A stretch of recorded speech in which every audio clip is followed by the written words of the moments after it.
Okay, okay, okay. Okay, okay, okay. So we are, I can see. Okay, okay, okay. Okay, okay. I can see four people waiting, and someone said two people I know are saying they're waiting. Sorry about this, guys. Sorry about this, guys. It's the first time we are using Zoom to do this. Bear with me just 1 second, and we will get started. There's going to be a new link that we're going to be sharing. Seeing how we do that. Okay, I'm going to send a new link to you and everybody else. And then we can get this, we can just share it back out. All right.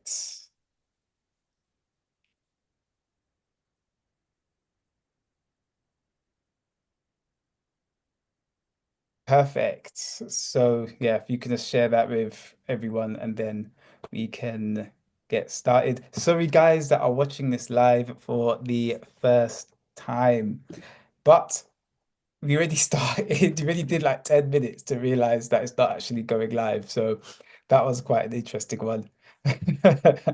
Let's, and now trying to get my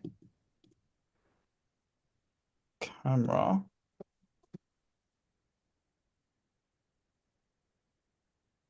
working.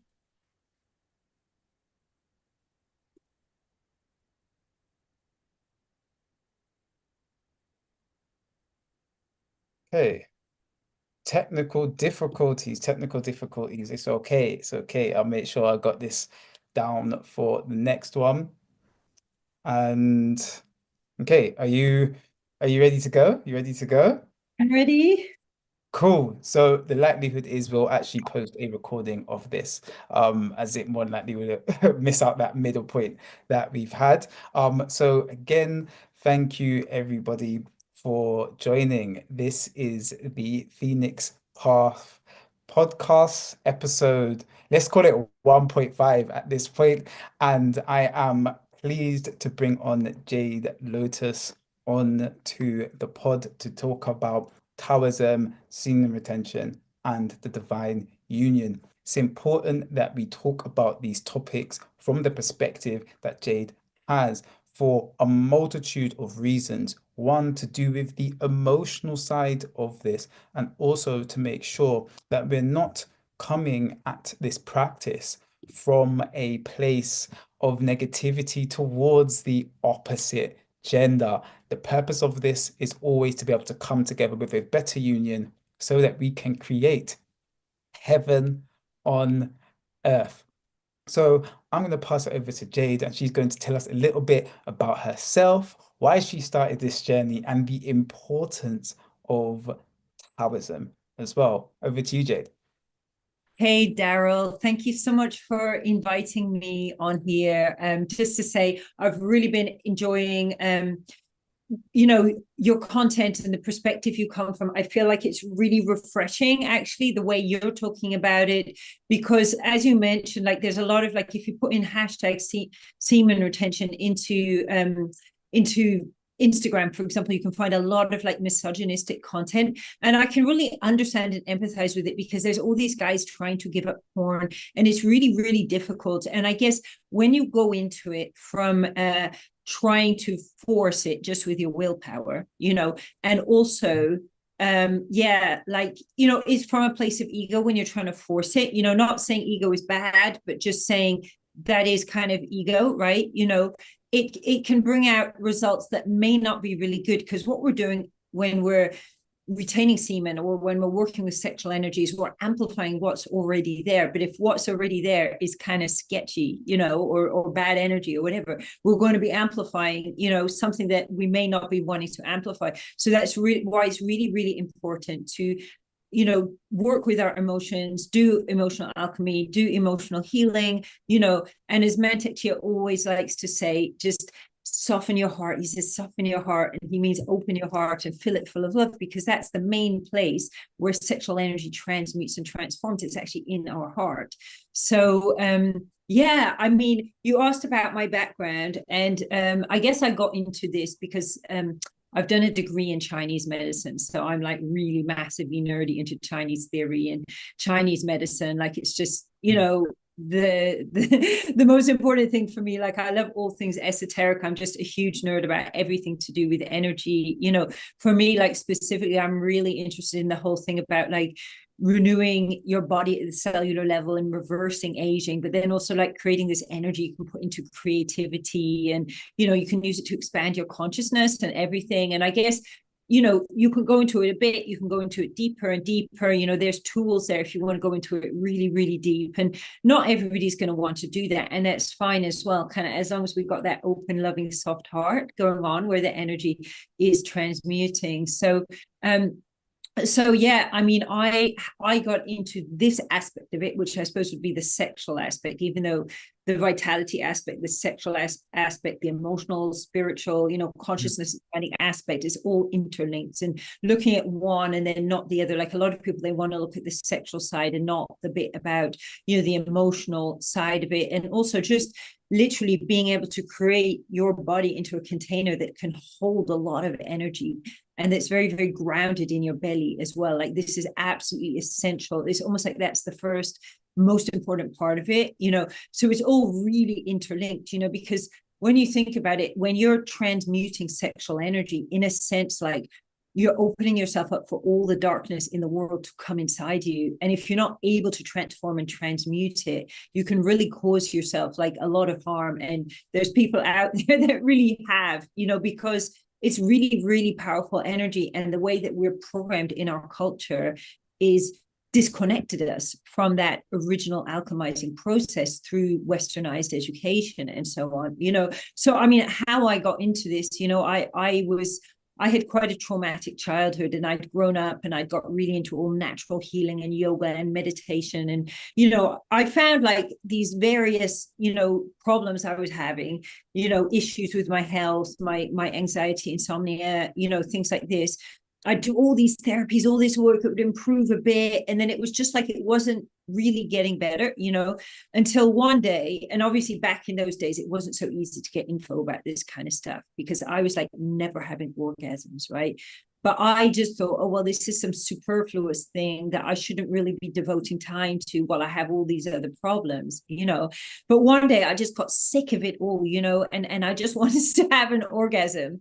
And that was when I just discovered Mantak Chia and cultivating female sexual energy. And I was like, wow, oh my God, yeah. And I came across this tradition, which was written down, they say, 4,500 years ago. So you can imagine how many millennia potentially it was folklore, right? Until the Yellow Emperor, 4,500 years ago, got these like villagers, you know, peasant girls to explain to him about this knowledge, right? You know, and he had about 3,000 wives and concubines, which you can imagine is like a tour, yeah, to actually take care of them all. And obviously, if you're ejaculating that much, there was actually aristocrats who died of excessive ejaculation because of the huge of, you know, female lovers or whatever you want to call it that they actually had. So he got, you know, he wanted to know about energy, he wanted to know about health, medicine, he wanted to know about the sexual stuff. He got these 3 women to explain this stuff to him, and those included one who's very famous, one called the Plain Girl, right? And the Plain Girl was teaching him about how to have sex and bring his energy through the body and transmute it. And since this time, it's been handed down generation to generation for thousands of years through these various Taoist temples, right? And this knowledge was so almost like revered that, for example, Kublai Khan, the son of Genghis Khan, actually tried to invade, well, he did invade the Wudang Mountains where the Taoists were living. And he threatened to destroy the whole, you know, which he could have done if the Taoists didn't come and teach him. And they went him, right? You know, and even during the Second World War, the Japanese emperor sent one of his top generals to try to steal the Taoist scrolls. Apparently he took one of them, you know, but this stuff has been so prized and prided because like so much of it is just about, you know, reversing cellular aging and like living a really long time. And if you're powerful and you're rich, like what more could you want, you know, than that? So, you know, it just caught my imagination. I mean, the first thing I saw was, wow, I want to have an orgasm, right? Then Yes. before long, I was having all these multiple orgasms. And then I was finding out, wow, there's this whole, you know, other side to it about, you know, reversing your aging and all of this, you know, and I started just getting really, really into the practices, and it just changed and transformed my life. Like all these various health problems I'd been having just disappeared just like that, you know. And it was like I just came to myself in this state of like, this is how I was supposed to be before I experienced all those traumas. And I just kind of come back to myself, and I was just like, wow, you know. So I've just journeyed with it and discovered, you know, and as I'm on the journey, and you know, this is I'm a coach, and I teach people basically how to use energy and hack the energy field to upgrade to the ultimate version of themselves. So you can obviously see where this ties in with semen retention, right? You know, but like the more I'm working with myself, the more I'm working with my clients, you know, the more I'm just learning about it. It's like all these new aspects to it open, and these new doorways open up, and you're like, wow, you can do this with it. You can, you know, it's like it's something that's almost like never ending, you know.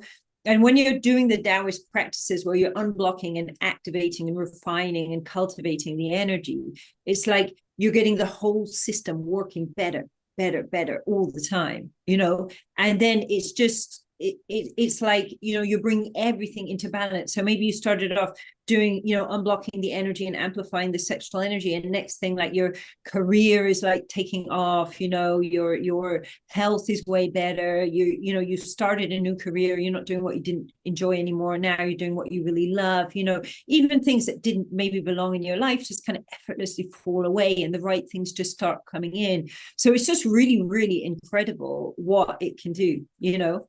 So yeah, I'm you know, yeah, it's my life, I love it. So yeah.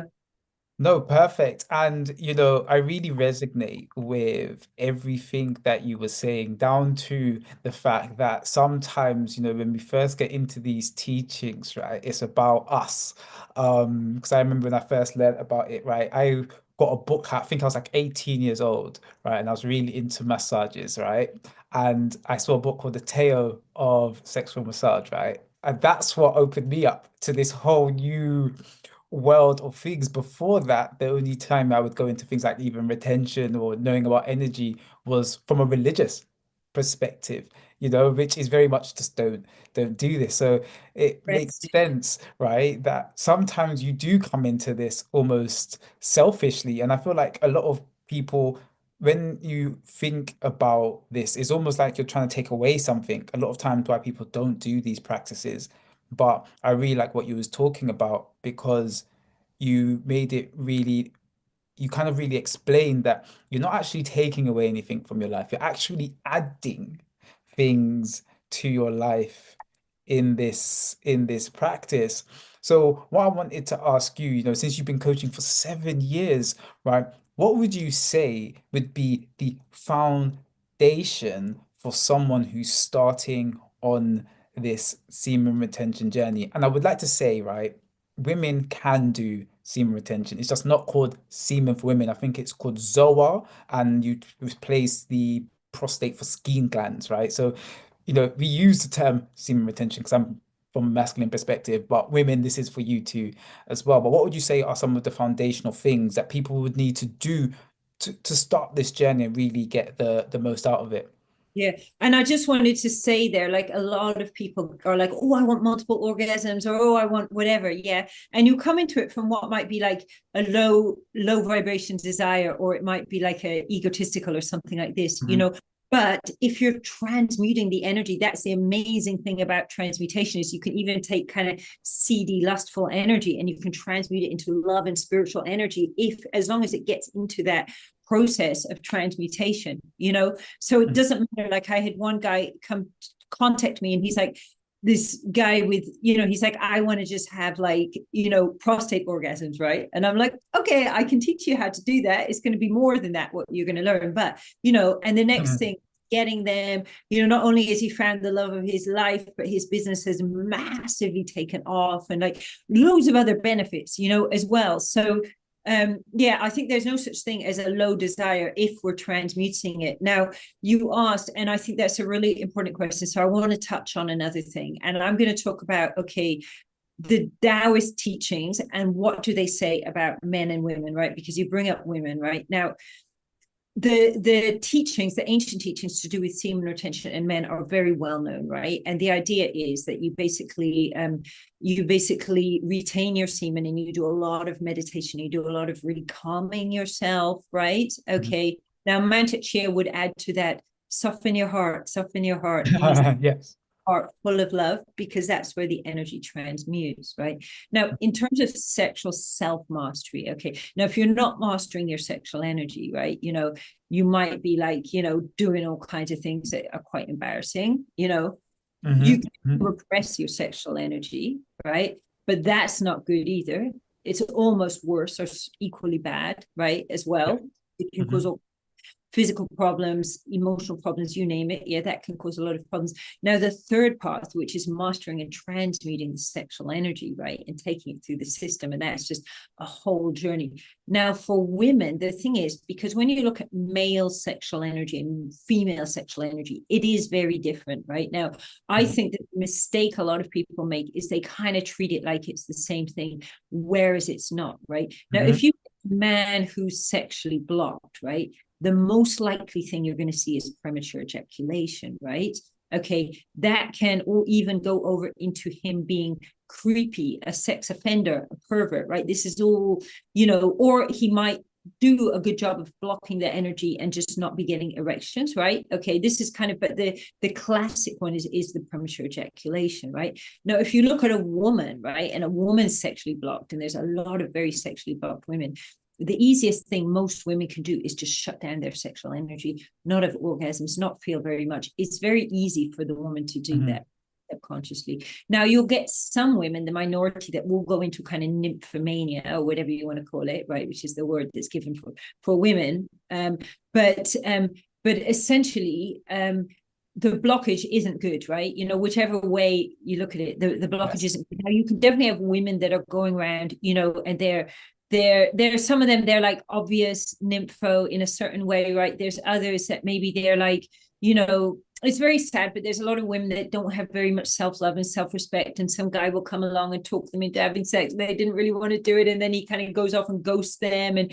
there's a lot of very hurt women in this kind of situation, where you see, the thing is that because when a man and woman, especially if you don't know each other very well, and you start having sex, the woman is producing all these clingy, gooey bonding hormones, whereas the guy is not generally going to be doing casual, right? Which puts us as a women in a very, very big disadvantaged situation. So we really need to be able to actually stand in our power to stop that stuff from happening, because we're not really designed to just casually get in bed with each other when we hardly know each other, which is what sexual liberation, let's say, is selling us. So when a woman activates the sexual energy, you see in the ancient teachings about what women are supposed to do, they're supposed to be stimulating a lot of their sexual energy, okay?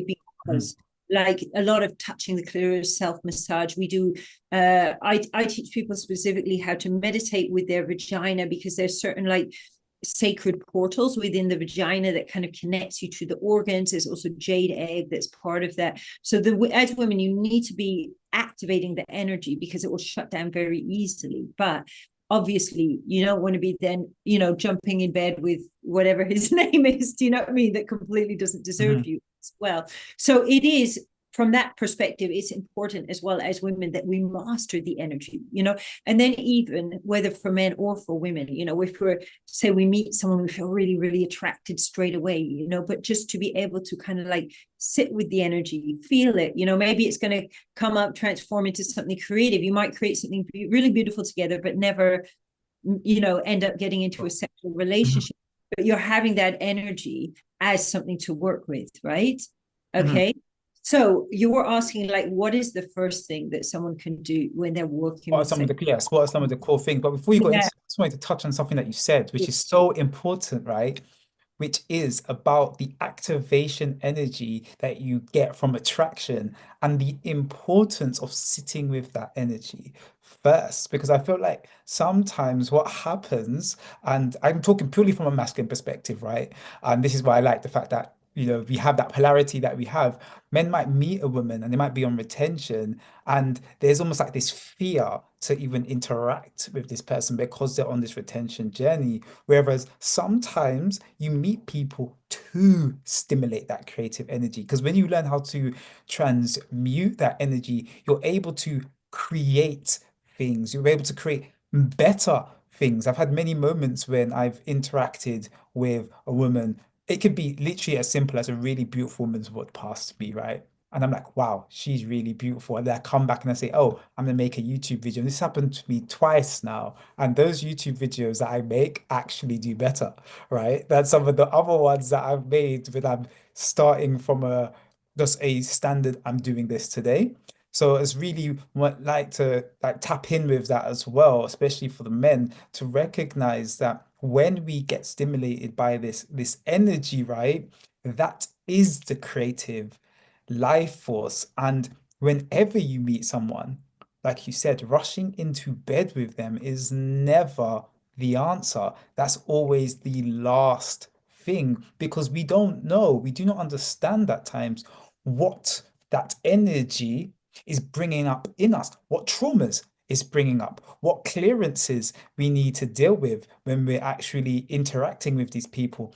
And for me, when we're on this journey, right, which is the alchemy journey, it's about interacting with people and seeing what they trigger in you so you can heal that. So that again, you can get to that place when your heart really softens because it's layers. It's a bit like an onion, isn't it? It softens to a certain level. You meet someone, they really get you stimulated, and you're like, oh, I'm actually really tense with this energy, right? Which means that your heart isn't soft. It's not being able to transmute. And so it's really important that we, for men and women, but I like talking from a man's perspective because I cannot understand a woman's emotions and I will never try, right?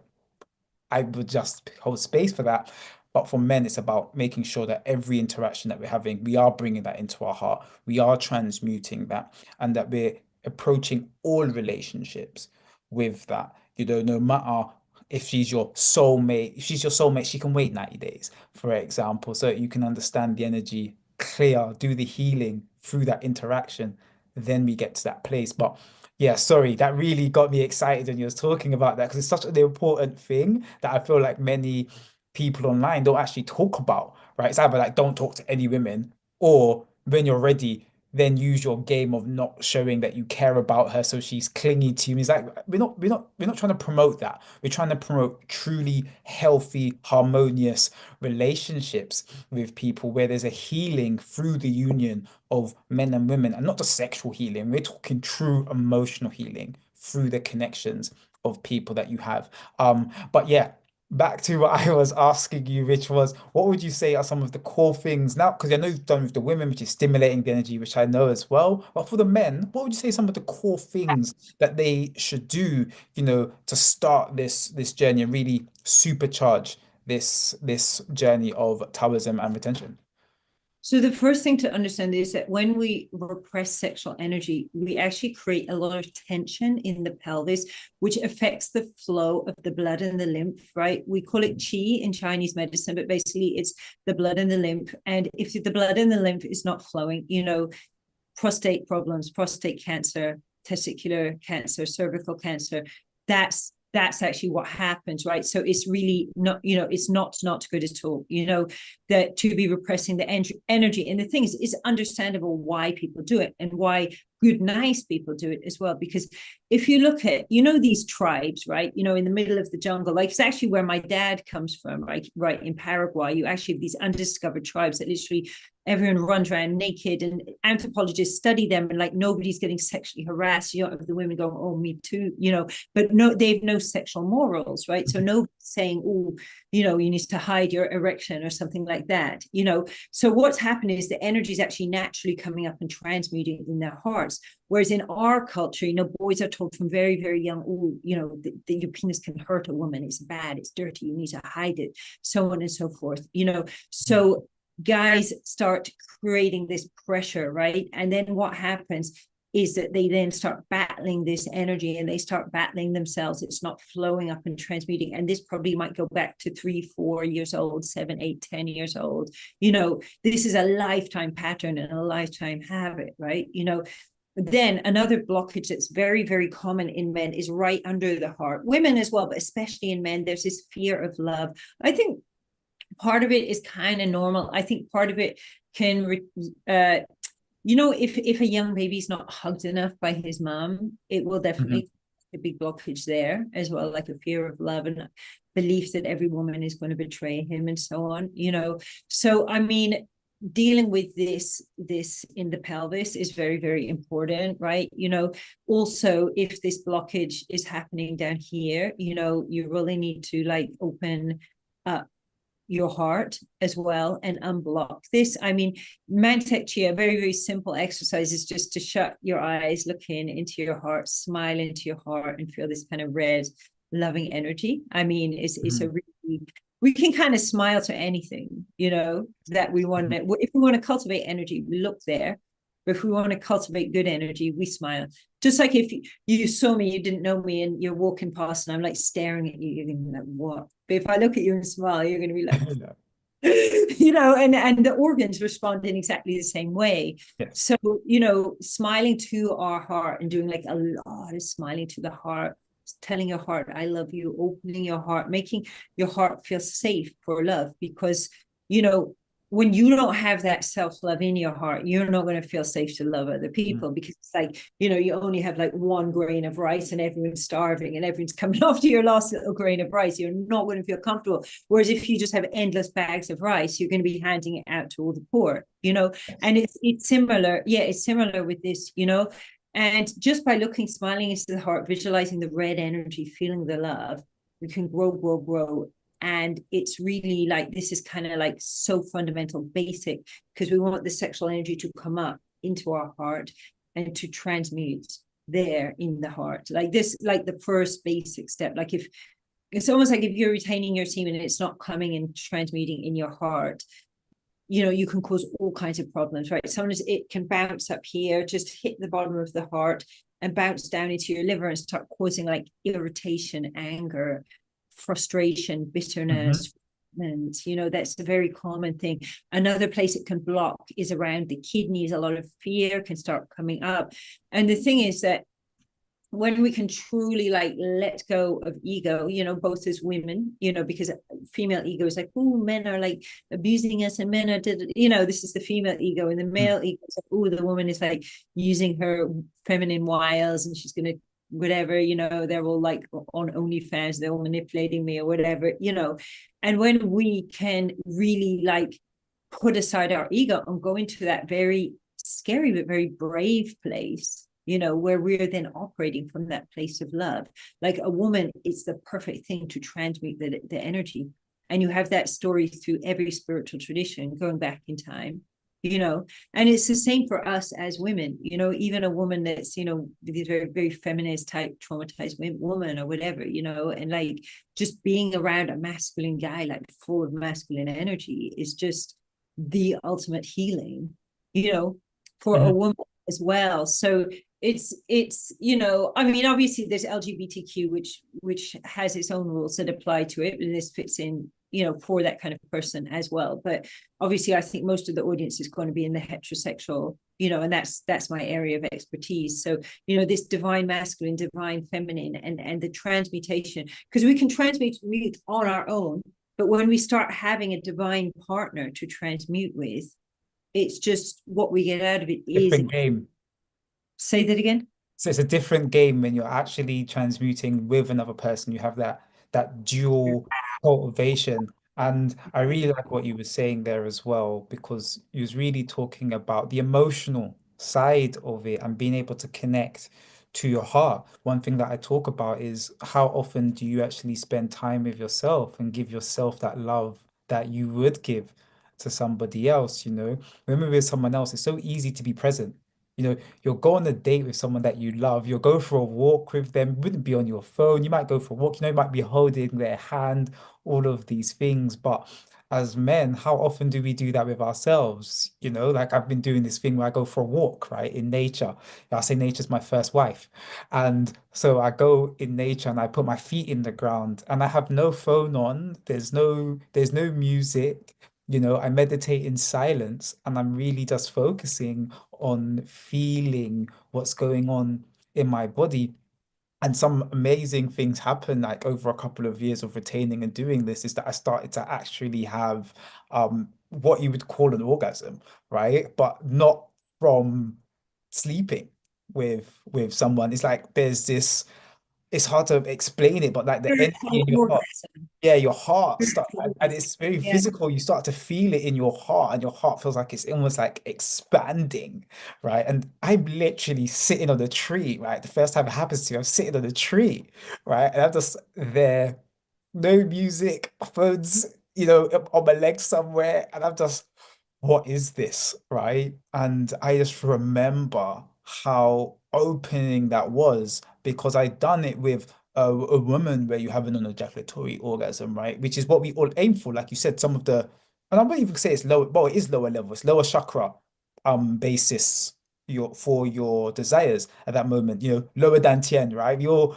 know that there's desires there, but as you transmute it, the desires almost transmute with it as well. And that heart space and that energy starts to almost make love with life itself. There's a philosophy called Eros in I think it's the Gnostics talk about Eros, and it's like the entire universe is this beautiful symphony of sex, right? You have protons, neutrons, and electrons making love together to make atoms, right? And they then become cells. Those cells become molecules, right? Those molecules then become organs. Organs then create systems, and then the system creates the human body, right? No matter where you go, there is this beauty of that union of the divine masculine and the divine feminine. But it always comes down to, in my opinion, that place where you're almost fusing it,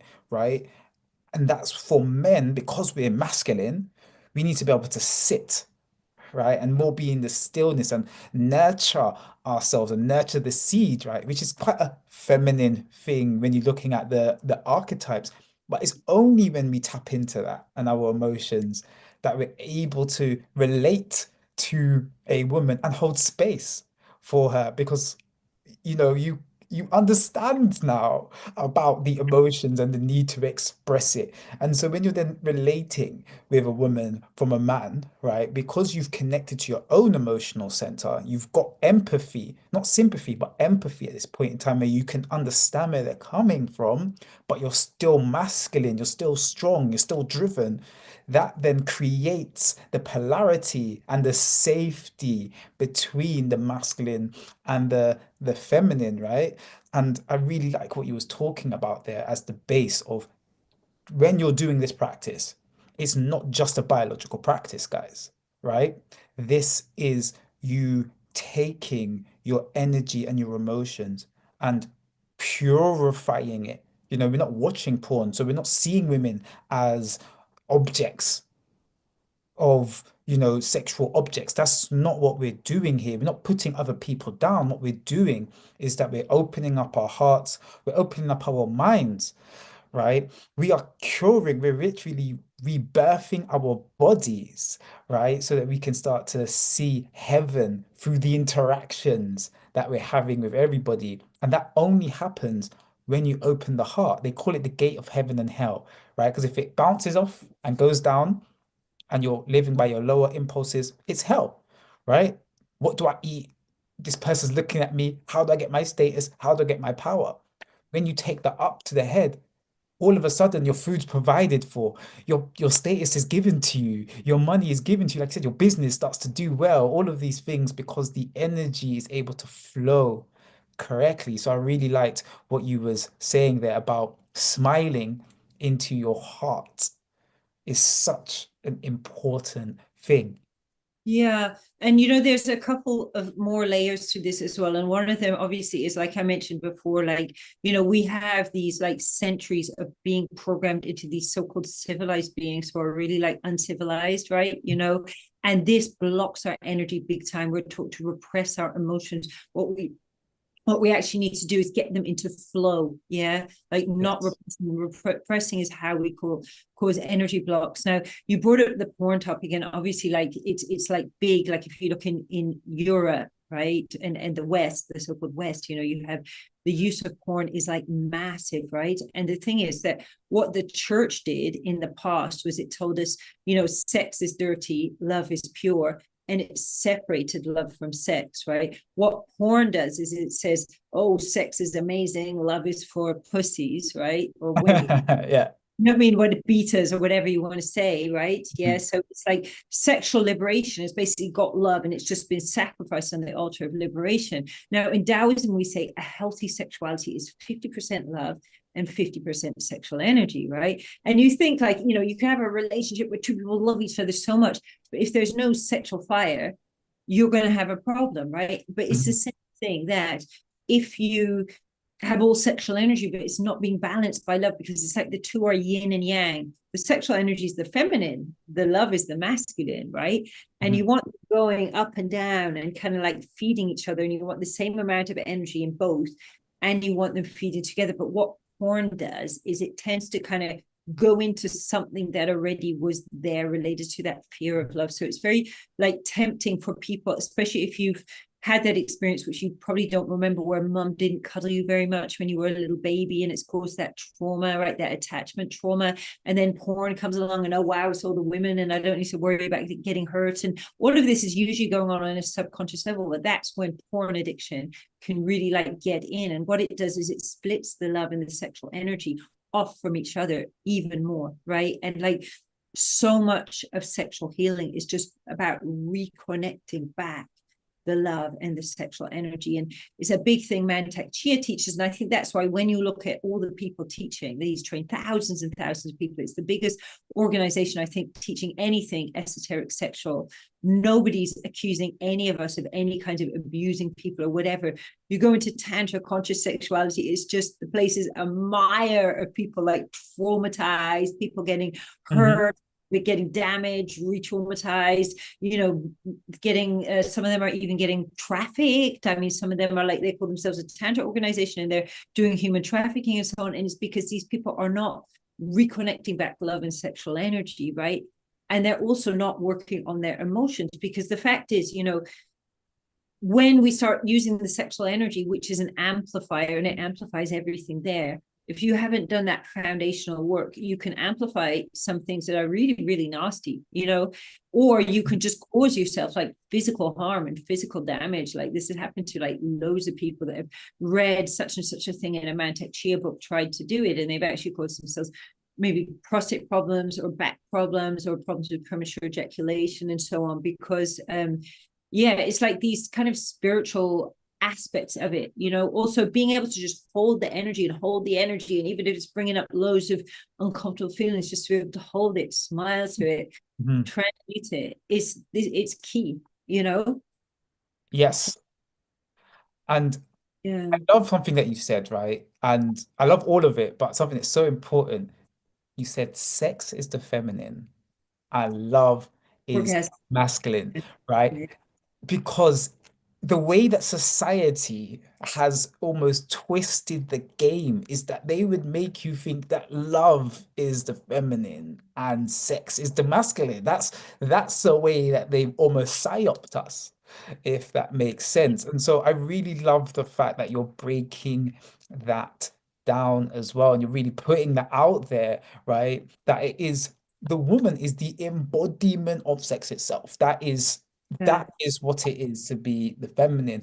And for men, we are the embodiment of love, right? Yeah. And Yeah. that's so important for men to really understand and for women to really understand. Because when you tap into that as a man and you're like, I am the embodiment of unconditional love, right? That is the embodiment. That's what I am here to be. And to make the safety, you Yes, know? it makes you strong, right? Because some Yeah. people say that love and connection makes you weak. You know, that's the shows, right? You see the billionaire and they'll be like, love Andrew makes you Tate. weak. Yeah, that suits and all of that sort of stuff. But you know, the real ma divine masculine, right? The real men, and what I really like is the samurai. And why I like the samurai is also they're like the perfect embodiment, in my opinion, of masculinity, right? Because they don't chase money. They chase their goal. They are loyal. They are dangerous, but at the same time, they are loving. They sit down with the cherry blossoms, you know, they're sharpening his sword. He would die for his honor. The short sword they have is not to really fight with, it's to kill themselves if they dishonor themselves based on their principles.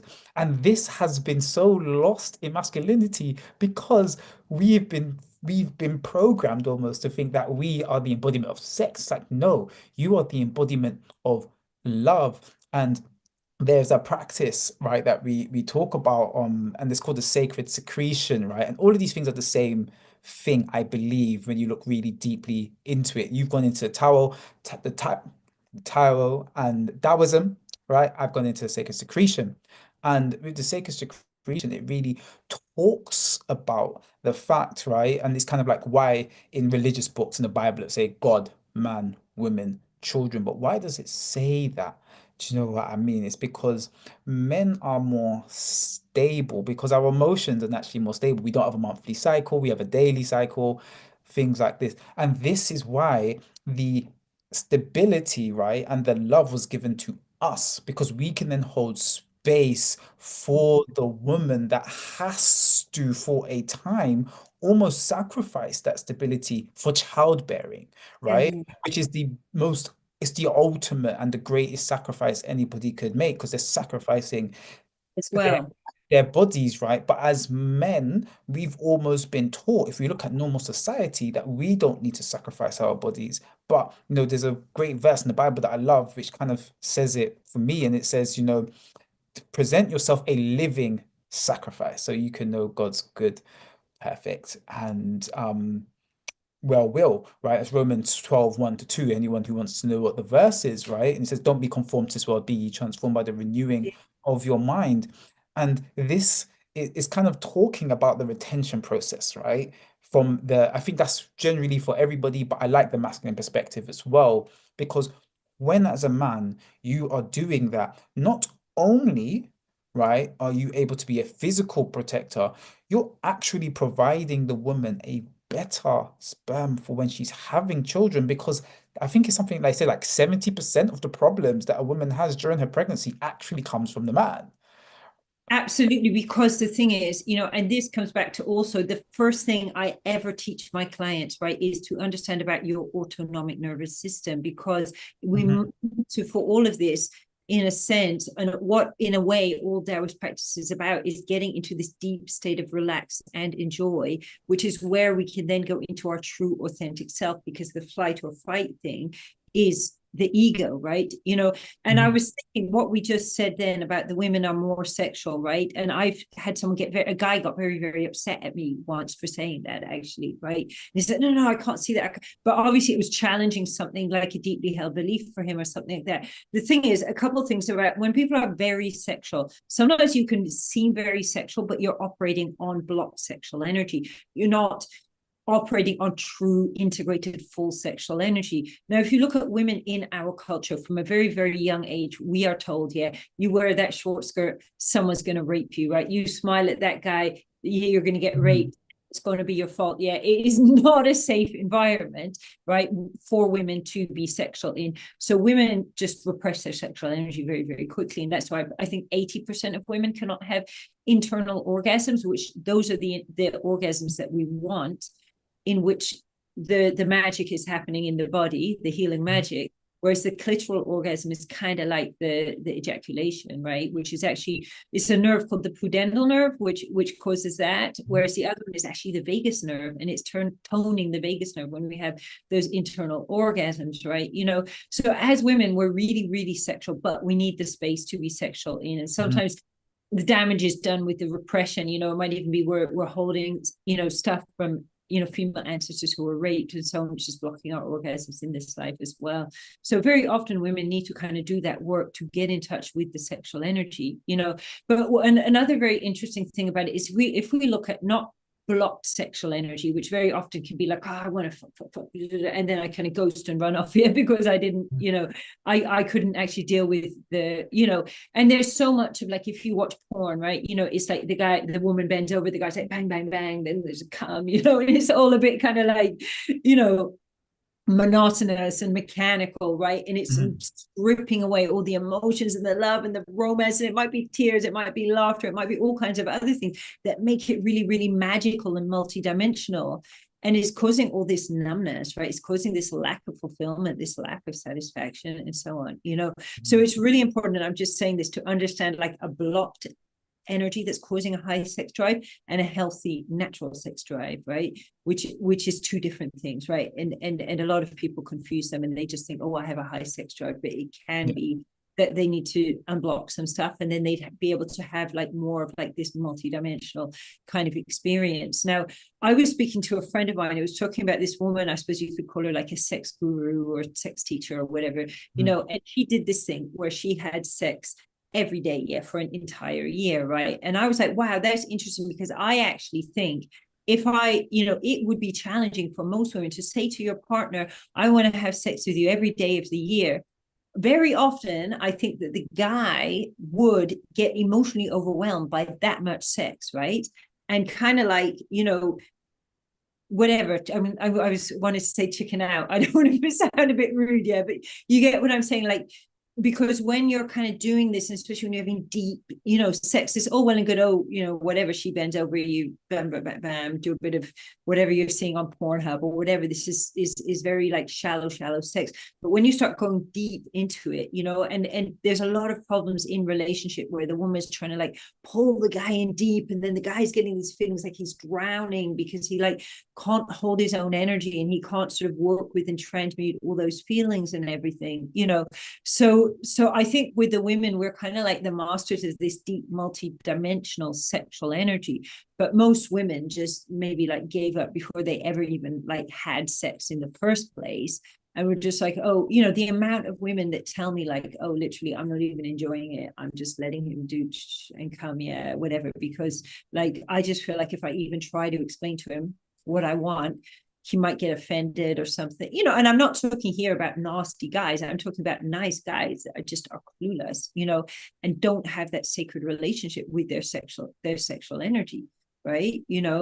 And I guess as well, the problem also is women not knowing their own bodies, not understanding like we are these incredibly powerful sexual, spiritual beings, energetic beings. We're much more powerful energetically, spiritually, and sexually than men.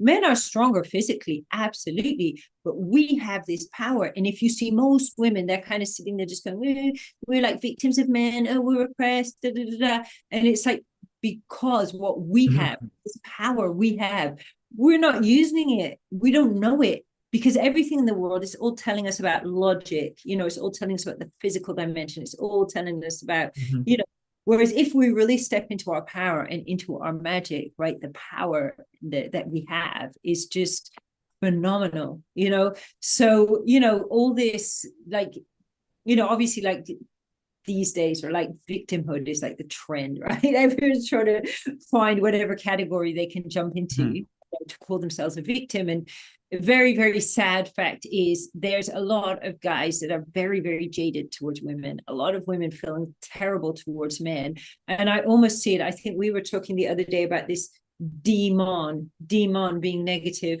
D being negative, mon being emotion, demon, right? That's being almost like a lot of them are being created in the pornography, in the internet, and so on, but it's almost like they then are getting sexually transmitted, and even it can start off like the guy is like 14 and he's watching all this like horrible porn, right, which is just normal porn, right? He goes and starts sleeping with this poor girl who just wants this like romance, and he's wanting to strangle her and do anal and blah blah blah, and then he's giving her that demon that he picked up from the porn, right?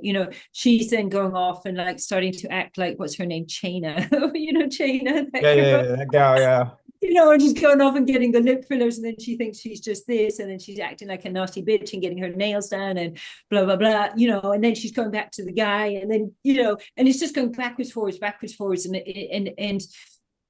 it's going to destroy us, and it's going to destroy our society if we can't all just say, let's stop. Yeah, because there's something I noticed in women's mind that they see one man who's done that, and suddenly every man's done it. A guy sees one woman's do this, then every woman's done this, and Yes.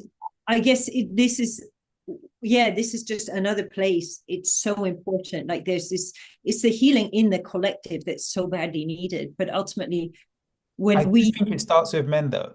Like I will be because I do know what you're talking about with like the power of women, right? But for millennia, right? The power in women had to be protected from men by men.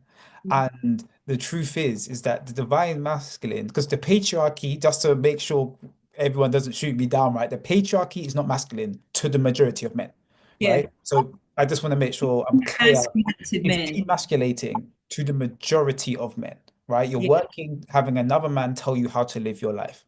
Since mm, when was that masculinity, right? So when we talk about the divine masculine, is men that have a purpose, right? Men that are connected to their emotions, because emotions and that emotional intelligence is the only way that God speaks to you, right? And the only way that you can generate these positive emotions where you can speak to the angels, right? Which comes from this space of being in love, right? And there's a great quote I read in a book the other day, The Fifth Mountain by Paulo Coelho, and it says, and I just love this quote. And he was praying to God, and his angel came and he says, God doesn't answer people that are afraid of love, right? He says he answers people that are in a bad position. But if you're afraid of acting on your love, I'm not going to answer you, right? And I feel like that's so true.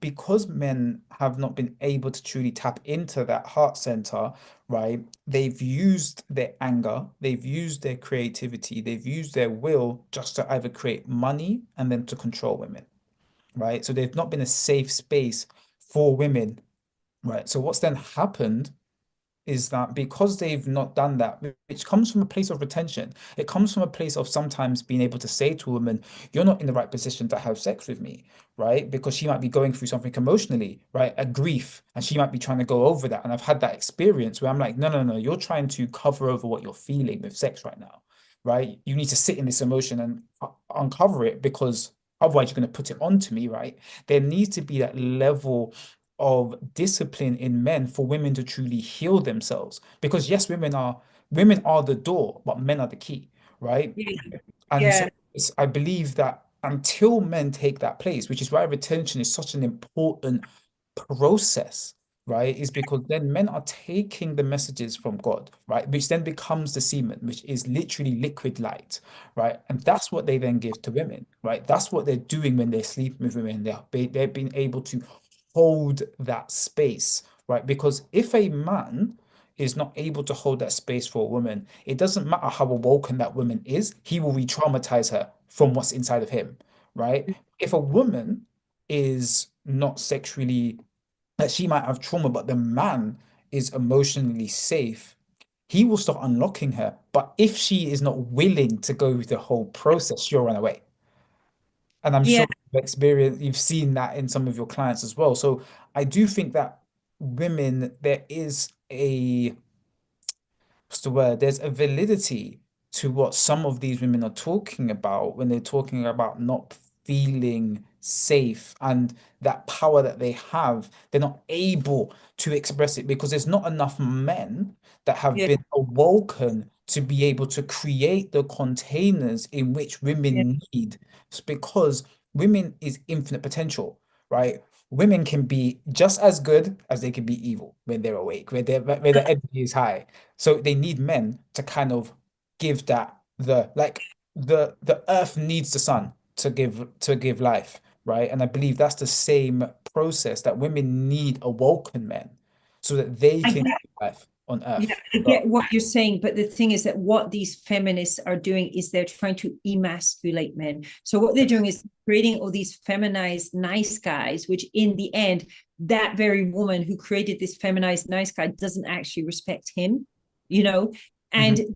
giving the whole idea that guys need to repress themselves and become like women, right? When actually what we women need, including very, very traumatized women, we need super masculine guys, right? Yeah. Now, I didn't used to see this, and it actually happened for me just spending time around, you don't even need to have sex with them, romance or anything, just spending time around like masculine guys. And this is not even, I'm not even talking about necessarily guys who've done loads and loads of self-work. These were actually guys I knew from like Ghana and places like this, who were just kind of like old-fashioned, simple, no kind of like fluff, whatever, trying to be this and that traditional guys, and just being around that traditional masculine energy without any kind of romantic feelings or whatever gave me so much healing. And I started just seeing like, wow, oh my God, like this is what we as women need. Because I get what you're saying, and I agree on a level. You are absolutely right about this. But I think, we can all break the cycle, right? We can all do the work to break the cycle. And I Mhm. think feminism is going really wrong, is But it's trying to feminism is, exactly what we need to heal. but feminism only went wrong because it emasculated men. If men were strong, feminism would just die like that. There is no feminism in my home Yeah. because I am a man in my house. If men are So, strong, so then this we is why wouldn't. when Yeah. men become men, which is from retaining ourselves, right? Mm. Women naturally heal because we hold the space. I'm not going to be sleeping around with a woman. It doesn't matter, right? No Yeah. matter how good looking she was, no matter if she comes to me naked, for example, none of that would matter because my core is strong. This is when you get strong societies. It's when Yeah. you have groups and groups of strong men, right? Mm. This is when women then have those, like you said, she just needs to be around strong men. She doesn't have to You don't sleep even with need to strong men. sleep with them She or just needs, anything. because it's the Yeah. energy that the man gives where he's able to, do you know what I mean? She has a problem. She knows he's gonna get it done. If some, do you know what I mean? Like if she has a problem, she can say, this guy has the wisdom, right, to be able to help me in that situation. This guy isn't going to take advantage of me. The But courage as yeah, well.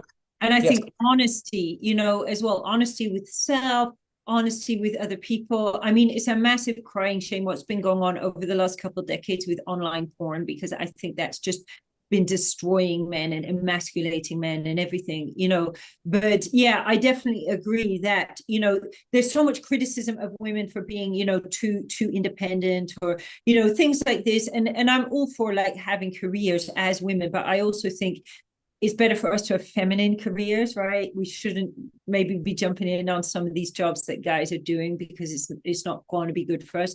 But yeah, you're absolutely right. Like having guys around you that are just like strong masculine men. Like, I mean, I have amazing masculine men in my life, and was it not for them, yeah, I don't know where I would be, because it's so badly needed. That's it. Women don't, and I see it. Like, this is why I started my group. This is why earlier this year I said I'm going to jump onto YouTube and do what I'm doing because at the end of the day, right, women are very sensitive to energy, more so than men, right? Men are sensitive to We energy. read energy. Oh yeah. If a guy is watching porn, I can tell like in 1 second, right, that he's a porn user. So what's You know, happening now is you have so much negative energy, so many emasculated men, so many men that are watching porn. A study came out earlier this year where it says I think it's 75% of all internet searches in the UK goes to porn sites, and 80% of that is men, right? yeah. I might be a little bit off with the numbers, but I'm quite sure it's close like that because it It is shocked. massive. It's the When I number saw one. it, I was like, that's crazy. That's what spurred me. I said, all right, cool. Do you know what? I can't keep quiet anymore. This is actually ludicrous, right? And so when you have that, it's impossible for women to heal. It's Yes. possible for women to heal unless she has in this sea of emasculated men, she's found a few good men around them. Because, and the issue there is that it's almost like a bad cycle because that woman, right, who's not been around good men, doesn't even know how to recognize a good man when she sees one. So then there could be a good man who doesn't watch porn, who's generally safe, and then she will break that man, right? She will degrade that man because all that man's trying to do is embody the love, right? And she's not able to receive that because she's got traumas inside of her body. And then she puts that then on the man, and then sometimes that man just gives up because that's what a lot of men do eventually. People are getting poisoned, you know. Yes. And they're saying, no, I'm not on this anymore. If you think about women's bodies, right? And I didn't even understand this about my own body until I started learning about Taoism. I started learning about Tantra, but like we can have like so many different types of orgasms, like even just like playing with a woman's vagina, like with your fingers and your tongue, like the stuff that it can do if you actually understand it. It's like the most fun toy, if you want to say, that you can Mm, ever have. Just playing with female pleasure and all the different levels to it. It's like an instrument, you know. And the thing is that when you go on porn, you're not seeing that. What are you seeing? Like women getting like strangled, women getting spat on, hit, abused. And this is mm, being fed to us as sexual pleasure, right? And then there's plenty of women out there that are going, okay, well, that's what you're telling, you know, telling me is pleasure, so I'm going to embody that. Yeah. And then they're asking guys to strangle them, and sometimes the guys don't like it. I've heard of guys that started crying when a woman said, you know, can you strangle me? But it's kind of like they're almost then poisoning, like the poison is going backwards forwards, like it's some kind of, do you know what I mean, like sexually transmitted sedema and sexually transmitted poison. It's just going mm, back and forwards. And I think unless we step out of this, outside of it, and really just clean ourselves, you know. And I know you asked me about what would be an ideal partner for someone doing semen retention or a woman practicing with energy like me. And the thing is, it may not necessarily be someone else who has an energy practice. I don't think, for me, that's not the most important thing. I think what's really important is that the person is pure hearted, you know, because if a person is pure hearted, the transformation and alchemy can happen. Just because, and I used to think in the past, oh, just because someone's doing semen mm, on mhm. on, you can be on doing semen retention and be tapping into some really nefarious, nasty stuff, right? You I can be a I like woman that. doing stuff with energy and be tapping into very nefarious stuff. So it's not that. It's good that you're practicing with energy. It's Mhm. just potential to be really, really good if you do it in a Properly. I feel it, like what you said there is so important. Because for me, by the way, if someone's tapping into nefarious energy, you're not truly doing, because again, like I said, for me, it's more the sacred secretion. So it's a kind of a different way of dealing with things because you do not receive the sacred secretion when you have negative thoughts. It's not possible because it's a biblical principle. It's when you're really refining the energy as you go up the centers, right? So you can't be using this energy for negative things, right? yeah. Because from you have to do it from above the It heart won't center. transmute, and your whole lymphatic system is going to block up, and you're going Exactly. to, So yeah, I feel like a lot of these guys that we're talking about, and I want to make sure that we remain on like the people that are doing the practices properly, yeah, right?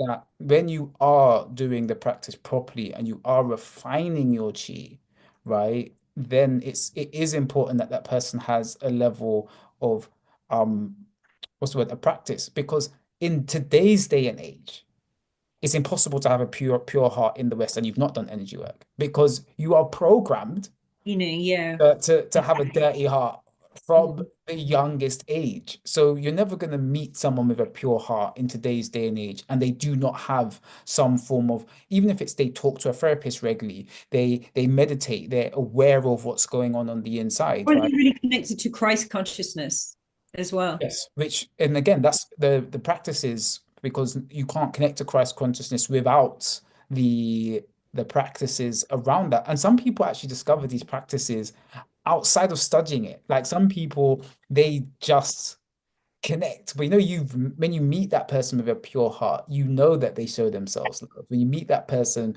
with a pure heart, you know that they're not addicted to things like even Instagram or TikTok because the heart, right, as you start opening the heart, you naturally reject these things, because it doesn't align with pure consciousness, right? You naturally almost start eating less, and there's all of these natural things from the lower centers as you heal your centers, and maybe it's different for anybody else, but for my perspective and what I've seen with some of my clients as well is the more that you raise this energy is the less things of the world that you do naturally because it doesn't align with having a pure heart.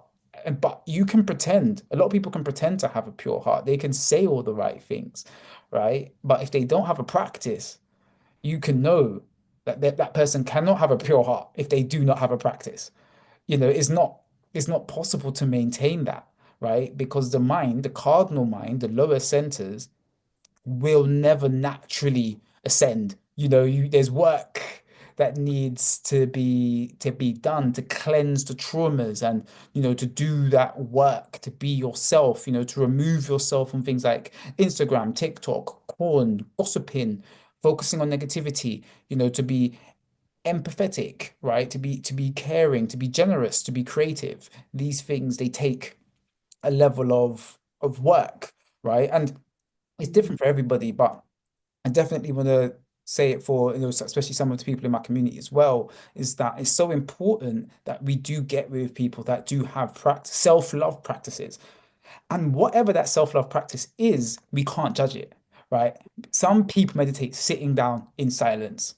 That's how they meditate. Other people meditate by dancing without any rhythm, without not rhythm, but out any like choreography in their Mm. mind, and they're just dancing and they're just flowing, and that's them. Some people, they go for long walks through nature, right? And they commune with animals, right? But it's always important that we look at the person, I guess, to make sure that there is some level of practice that person has to transmute this energy. Because if they're not transmuting it to the higher centers, it's sitting in the Okay, I think that the way you're using the word practice and the way I'm using it is different. So in terms of what you said there, I agree with that because we do need to have some way of transforming, right? Even if it's like you said, I was more thinking about people with the strict, Taoist kind of a practice, which yeah.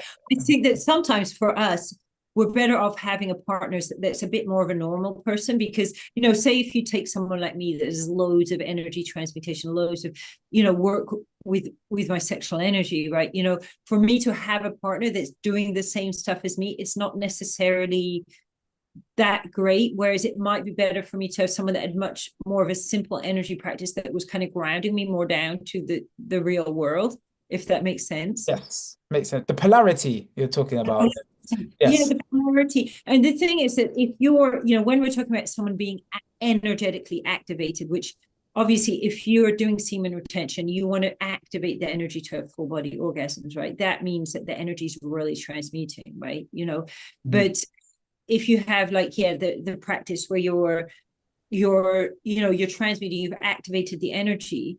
Like if you get a partner and they don't have activated energy, but they're let's say their heart is open to love, you can just activate their energy. You know, as long as their heart is open to it. If their heart's not open to it, you're not going to be able to activate their energy, and you can end up with all kinds of problems, right? Which, especially if you're female, I think as well, you can end up doing all kinds of knocking the guy's emotions off, right?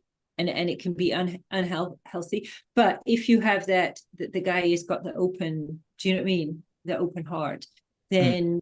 then you can activate him and get everything in his body working the way you've got your own body to be working as well. Yes. You So align. I feel like what we because I don't think there's two people with very serious practices that would kind of get to if they're very strict, right? Because like if both of you are the same, one of you is irrelevant. You might as well stop by yourself. Man's wife does not do any practices, for example. Yeah, and that makes sense. Like you said, it, Yeah. it almost is that you guys naturally will align, but I feel like the universe will always give you someone to ground you or to raise you up, depending on On where what you, yeah, yeah. where you're at, right? Because you are going to be given the almost the opposite, I believe, of what you are, because you'll have that polarity. But I want to go in because I think we're at an hour and a bit, so I wanted to really focus on now. If you was to give people a couple of tips on what would be the best way to you to firstly to ground their energy. So practices like practical tips that you would give a man or a woman, right? To really like, this is what you would do as a practice. And then what would be important, some of the steps if and when they're trying to actually start dating, let's say they're getting back into the dating world, right? How would you suggest that they do that? Okay. So in terms of the first one, I just think, if you're circulating energy.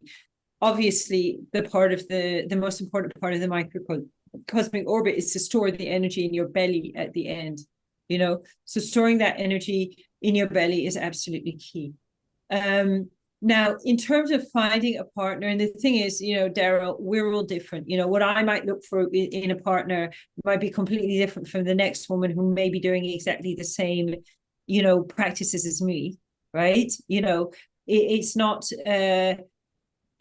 it's unique to our own, and I think I used to presume that if someone was doing energy practices, they must be looking at the world in the same way as I do. Whereas, we're all different as well, and I think, one of the things is, I think the first thing is like the relationship we have with our own emotions is absolutely essential, that we need to really, like, because if you're cultivating energy and you're retaining your semen, what's going to happen when you get together with someone is going to start amplifying a lot of emotions, right? That's why you should get slow. You say 90 days to know each other before having sex. I think that's the minimum.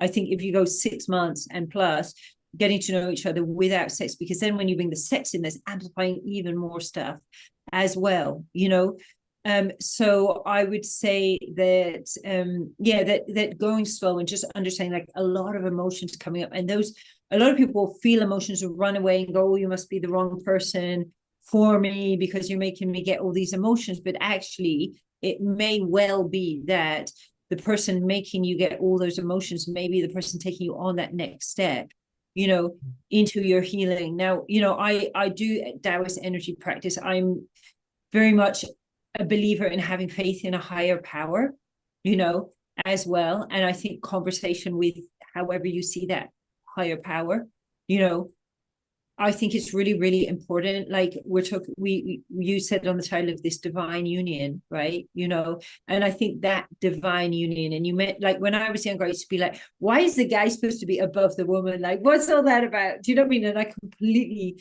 rejected it until I understood it. And then when I understood it, I was like, yeah, like, the guy is connected into the divine, and he's bringing the divine energy into the woman. But I think also what that means is, if the guy is not connected to the divine, he's going to lead the woman astray, and he's going to traumatize her, and he's going to damage her, and he's going to, do you know what I mean? Like, that connection of the man to the divine. And on another level, we as women are more connected to the divine than men, right? Because our vagina is where babies come into the world, but it's like, when you look at yin and yang, it's always about the complementary contradictions, as well. So yeah, I think that you can do all the therapy you want, right? You can even do all the Taoist practice you want, but if you don't have this faith in the higher power, right? In a sense, I think antidepressants are like the replacement for prayer and having the faith in the higher power. And the thing is, what therapy is going to do, and what it did to me, and I never understood this, and almost any kind of practice is going to take us so far. And then it can very, very easily start cycling us in the trauma. So we're then in this whirlwind, and we're cycling through this trauma, and we're constantly wanting to talk about things. And we're constantly, and it's not to say there isn't a place, right, for talking about those things. Yeah. But unless we can take ourselves onto that next level of moving beyond those triggers and into that place of self-regulation, right? It's been a massive journey for me as well. And if you look at the so-called new age, which I think you and I both try and keep as far away from that as we can, but all that's doing is recycling people again in traumas. So I think this self-regulation, it's so important, and communicating as well, because a lot of guys will kind of, maybe they think a woman will look down on them if they express certain vulnerabilities. Well, it's true, some women will, right? Those aren't the women you want anywhere near you, but if a woman is like conscious and she's self-aware, she's going to understand that you coming to her with the vulnerability, it is whatever that thing is, right? And it can be very nefarious things that either person can be feeling, but when you have that ability to communicate and that ability to share, even that in and of itself brings about this divine, like, transmutation of the yin and the yang, the masculine and the feminine, so being able to talk about stuff together, and I guess that's whether we talk about this 90 days, 6 months, year, whatever, however long we're getting to know each other before we're getting physically intimate. I think having that time to like build that strong basis where we can also understand, we all have messed up things going on inside us. We all have, but being able to share that, talk about it, hold it together, transmute it. Because if we're hiding like all this kind of, like this messiness inside of ourselves, that other person is never really going to be able to love us because they just don't know us. They're going to be loving something, a projection that we've created. So just like self-love is also me loving myself when I'm a big mess, and loving myself when I'm angry, and loving myself when I want to, do you know what I mean, do whatever, stupid thing or whatever. Yeah, it's just as important that I love that as I love the jade that's all articulate and all together. And it goes the same in a partnership, and I think, when you talk about this, integrating this shadow and just getting to the point where we can be like, yeah, I'm cool about this. I can be cool about it. This isn't just about pretending to be some high vibe spiritual person, but it's also about having, being comfortable with the shadows and the fact that we as humans are, like, yeah, this We're is the, human. isn't it? We're human. We're Yeah, human, you know? that's So it. take And the that time. shadow just came, right? There we go. Very cute. I love that. I love that. I love that. And do you know what? I really like your advice. Especially, a minimum is 90 days. And I think that's true as well. I think it's a minimum. Like you said, it's like the baseline almost. Yeah, But you can go 6 months, if you can go a year of getting to yeah. know someone, I think that's really important because it's it's speaking and getting to know that person and being a friend with that person is always going to be the most important thing. And I feel like for men, right, and I have a slightly different view when it comes to communicating your emotions. I feel like as men, we have to almost learn how to communicate with God first because I Mm-hmm. feel like the the divine feminine already has so much that she's dealing with her own emotions, etc. Is if you dump the emotions that you've not even gone to God for, I just don't feel like that works in the union itself. Now, it's not to say that you are not meant to express it at all, but it's like, bring it to God in prayer, for Yeah. example, and whatever you call God or your higher power, but also express what you're going through. But Yeah. then it's more from a space of, you are the protector, right? But if the Do some transmutation. yeah, if the wall is a bit shaky, the wall might want to say, I'm a bit shaky right now, but I brought it to God, right? Yeah. And I feel like that is so important with the relationship dynamics. And that's why I think it's also important that you do take time because it's so important, if you're looking to be with someone for a long time, right? And when you're transmuting for a long time, right? What's actually released in the brain is something called vasopressin and oxytocin. We're always looking at like testosterone, right? But it's And like pressing is so important. vasopressin is what makes you monogamous as well. It's what makes you dominant as well. It also stores water in the kidneys, right? And oxytocin helps to release the water in the kidneys. So it's so important that we're recognizing how it is that that person stimulates that in us and how they deal with these things. It's because sometimes it's crazy, right? When you get into a relationship with someone and you haven't known them 3 months, you don't even know how that person acts in summer. It's like the way Yeah. there can be so many miscompatibilities of how you just live life. And it doesn't mean that you can't be with the person in a sense of be friends with them, but you might not be able to be in a relationship with them because the way that they behave in summer, you can't have your partner behave like that. Just simple compatibility, right? And to understand compatibility, to connect spiritually, it actually takes the most time, right? To connect mentally, it takes a little bit quicker. To connect physically, technically, you can connect physically with someone within as well. You can meet the person and connect physically with them, right? And short-term results usually turn into short-term things. And so when you start thinking, I want to connect to this person's spirit, I want to see at least one sun cycle, right? Which is kind of the commitment I'm trying to make now with myself, right? It's like if I can't talk to someone for a year, right, and they're not able to communicate with me in a decent way for a year, why am I going to say I'm going to spend the rest of my life with this person? It just doesn't make any sense. Another thing I would like to put down for men as well is we have to always look, does that person mix in with will she support your purpose? Because Mm-hmm. like with Mantak Chia, his wife might not do the practices, but she enables him to do the practices. And Mm-hmm. that's so important in relationships and for men and women, right? If a woman is on a certain journey, will that man enable that? Like my mum is the breadwinner in my family, right? She makes six figures. She is the head of HR. She was head of HR for a government. Now she's on the board of directors for the NHS, right? But she married a simple man, right? He didn't have that ambition. He is the man. He's strong. He's connected to God. He's disciplined, but he was never gonna go out and try to get six figures. He's a old school Jamaican man. More likely suited better. He likes tending the garden and things like that, right? So both of them enabled each other's dreams of the future in their union, and that's why it's lasted for the amount of time that it's lasted, right?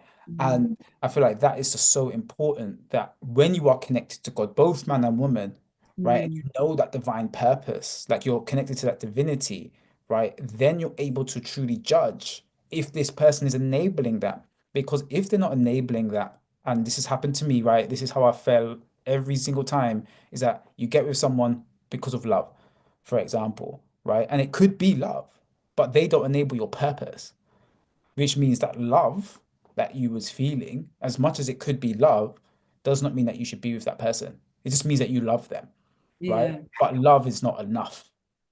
You need Yeah. love and purpose.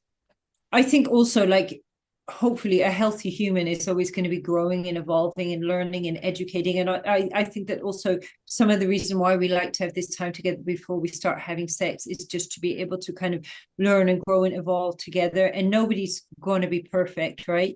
Because they're not going to be helping us if they're perfect, are they? But I think, yeah, like to have that time to communicate, to understand, to see, is the evolution possible to happen? Is it not? Sometimes as women, we need to learn to grow to learn to understand about supporting a man's purpose. It wasn't something I used to know and learn about. It was something I learned about later on. And I do notice, like, a lot of people, they're very quick to kind of jump on the, red flags, judging the person so quickly. And I'm not saying, like, we should obviously be aware about things, but I think that sometimes also we can jump into, like, judging someone really quickly, whereas nobody's going to show up as a little cardboard cutout of whatever our fantasy from Jane Eyre is, or they're going to come with these imperfections. And yeah, maybe it's something that we can work with, maybe it's not, but also to be open to, like, what are we actually learning? Because I think there's so much people not getting into relationships now because fear gets in the way, prejudices get in the way, like, also then kind of like the whole idea, I'm attached to my journey, which many of us are, right? We're attached to the journey, but understanding that this other person bringing in their balancing energy may actually improve the journey. It's not actually that it's just going to take away from it. Because if you look at most of the successful people in the world, they did become successful within partnerships. And I mean, if you look at people who aren't in partnerships, I think Elon Musk was talking about, he's depressed and he's taking ketamine for his depression, right? And you're like multi-billionaire, one of the richest people in the world, and you've gone and shagged all these women, got them pregnant. Basically, you're just taking ketamine because you're so depressed. And what's the point of having all that money when Yeah. you Then he got into a partnership and bought X, and now it's all over, right? He's literally advising the president. So yeah, I mean, partnership is important, and I truly do. yeah, because it can keep us happy, and it can keep, and I also think the whole thing, like, well, we also take responsibility for ourselves, that whether this is with a partner, whatever situation that's going on with our businesses, with our lives, like, in some kind of way outside is reflecting what's going on in there. And Yeah. maybe we're attracted to someone because of our traumas or whatever, or maybe we're attracted to someone, but there's work that we're needing to do, and the universe is pushing us to do that work. And I think also, what, like this sense of just being humble, it's so important, humble to the higher power, humble Yeah. to ourselves, humble to the others, uh, being really open and able to admit the faults, right? I wanted to go back quickly as well to what you said about men sharing with women. And obviously, like, it isn't quite different, say, a guy sharing with someone like me as maybe to your average woman out there that thinks that her lip fillers are the most important thing in the world or whatever. Obviously, it's different styles of person and different levels of awareness, but what I notice is, like, guys can be very used to, like, not telling anyone everything, and telling anything, so they turn into these kind of like brick walls, right? But then it can kind of like build up, and then it all just kind of and then the woman's going to be like, hang on a minute, 1 minute you're just this brick wall, next you're just blabbing all over the place. Like, it's so, the two are so contradictory, she's going to get so confused and not know how to deal with it. Whereas also, when you can kind of take off this safety valve, and sometimes, I mean, my tantra teacher, he gave this amazing advice, and he's saying, relationships, it's all about intimacy, meaning the emotional intimacy. This is everything, right? And he would say intimacy is a muscle we need to exercise. Right now, when I was first learning this, I was very incapable of intimacy. I was like one of these guys that built this brick wall around themselves, except I was a woman doing it. It's not so often women that are doing this, but what he was actually saying was, you have to practice doing this intimacy thing of sharing, being open, being yourself, being your authentic self with people, right? You might need to, like, he was even saying, like, and I tell my clients this as well, like, if you're got these big issues about intimacy, like, it can be an option, go on a dating app and maybe choose some, like, guys that you would never, like, actually date or be attracted to, but just practice talking and being intimate in that way of being your genuine authentic self, and practice it with, he would say, practice it with like 4 or 5 people, and the one you can be the most intimate with is the one you should choose to have that relationship with. But I think that people use this word like vulnerability, and sometimes can be like, why are you asking me to be vulnerable, this is really scary. But it's like, ultimately, you don't want to be with someone you can't be yourself with. Ultimately, yeah. You got to be able to be yourself with yourself, you know to be able to then, so when we're being ourselves, we attract people who like who we are. It's like, if I'm myself, some people will like me, a lot of people probably won't. That's cool, that's fine. Mhm. Fact is, I'm attracting to me the people who like me for who I am. Yes. Whereas if I'm pretending to be whoever because I think that, whoever's going to like me, if I'm acting like that, I'm not, like, acting like me, and I'm not being me, and it's just going to lead to a lot of tears further down the line. you Yes, know being yourself. And yeah, I feel like that is actually a massive one. You just have to be you have to be yourself in I would say in life. I wouldn't even say it's just a relationship tip. I would actually say in life, if you are not yourself, you're going to attract things into your life that doesn't reflect who you are. And no matter how much you try to make this circle fit into your square peg, it's never going to work. And it's the same with relationships. If you are a certain way, you just have to be that way with that person, because that's the only way, like you said, that someone's truly able to love you. Because a lot of the times the real issue is that we don't truly love ourselves. And because we don't love ourselves, we don't give ourselves that inner child that has a voice that wants to go running through the forest, is a bit of a weirdo, right? Like myself, I like reading a lot of weird books and meditating to myself. I just like that. As a kid, I used to be like that, right? And then I grew up to want to be around people because I was programmed to do that. And now I'm like, yeah, I like being by myself, right? But in that being by myself, I've been able to create the life that I want, right? And the life that I'm happy with. And only now I know I'll be able to bring in someone and say, you know, do you actually fit in to this life that I have built, that I am happy with, right? And then I feel like the same thing is with women, right? If when they create the vibration, the vibe that they're in, because typically they'll be going into a man's kingdom, hopefully, right? If he's getting into a masculine man, he's gonna have his own little kingdom, right? But she has to have like keen awareness of our emotions, the vibration that she brings. It's like, well, can this man hold this vibration? Right. And it's kind of like that question of two people being themselves holistically and then allowing another person. And does that enable and grow the other person being themselves, right? Holistically. And then when they both come together, it's not two halves of anything, right? It's two wholes coming together, right? And in the middle, like so God says, when two are gathered in my name, right? Then God is in the middle. It's only when there's two wholes in the name coming together, a man that knows his purpose, is emotionally intelligent, connected to himself, two people that are not even trauma free, but at least trauma aware, right? Mhm. They know what their triggers are. They know no one's perfect, like you said, but if they're willing to do that work and come together, right? And holistically be like, look, I can be petty. Don't play with me in that way because I can be petty, right? And then that person goes, oh, okay, cool. I got you, right? And is then negotiating sometimes, isn't it? Between I need this. I need Yeah. that. I want to give that to you. I'm willing to give that to you. I'm willing to give that to you. If you don't give it to me, right, this is how I might behave. When my Mm. dark side, when my shadow comes out, this is how I might behave, right? And They're like, okay, well, I would respond like that. And that's why that timing, do you know what I mean, of having a good amount of time and just getting to know the person, right? Especially if you are considering romantically being with that person, is seeing how is it when they're triggered, right? Some people can deal with people ghosting them for a day when they're upset. So I actually know people that are like, I'm okay with that. Like, I'm cool, right? I'll come back the day after and I'll ask them how they're doing. Whereas other people, if you have a dash, a avoidant attachment style, you might have an anxious attachment style. There's all these different things.